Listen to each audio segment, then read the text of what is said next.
তো একটা mini blog আজকে বানিয়ে দেখাবো আপনাদের চালের গুঁড়া দিয়ে চালের পিঠা। ফার্স্টে নিয়ে নিলাম আমি কিছু চালের গুঁড়া, তারপরে দিয়ে দিলাম পানি গরম চুলার মধ্যে।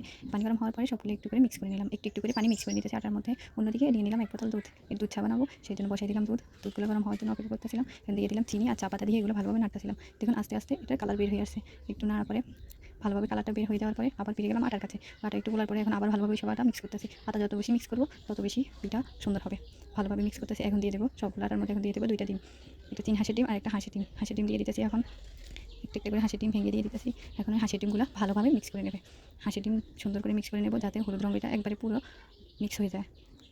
সেই জন্য ভালো করে ঘুটে ঘুটে চামচ দিয়ে আস্তে আস্তে মিক্স করে নিতেছি। ভালোভাবে মিক্স করে নেওয়ার পরে দেখবো কোনো সাইডে হলুদ রঙটা আছে কিনা, কুসুমের রঙ আছে কিনা।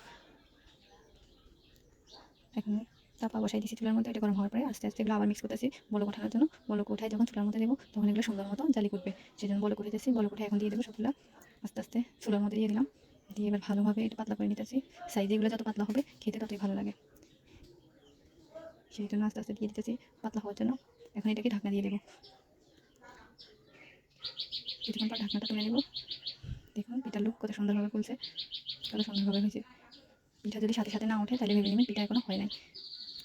পিঠা সাথে সাথে উঠে গেলে বুঝে নেবেন পিঠার নিচের অংশ ভিতরে সবখানে ভালোভাবে হয়ে গেছে।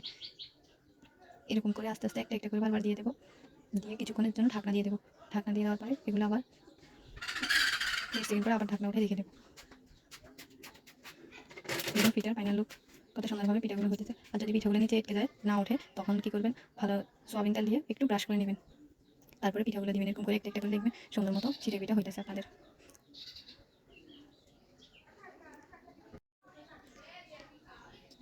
এভাবে করে আস্তে আস্তে সবগুলো দিয়ে দিয়ে একটা একটা করে নিয়ে নেবে সবার জন্য।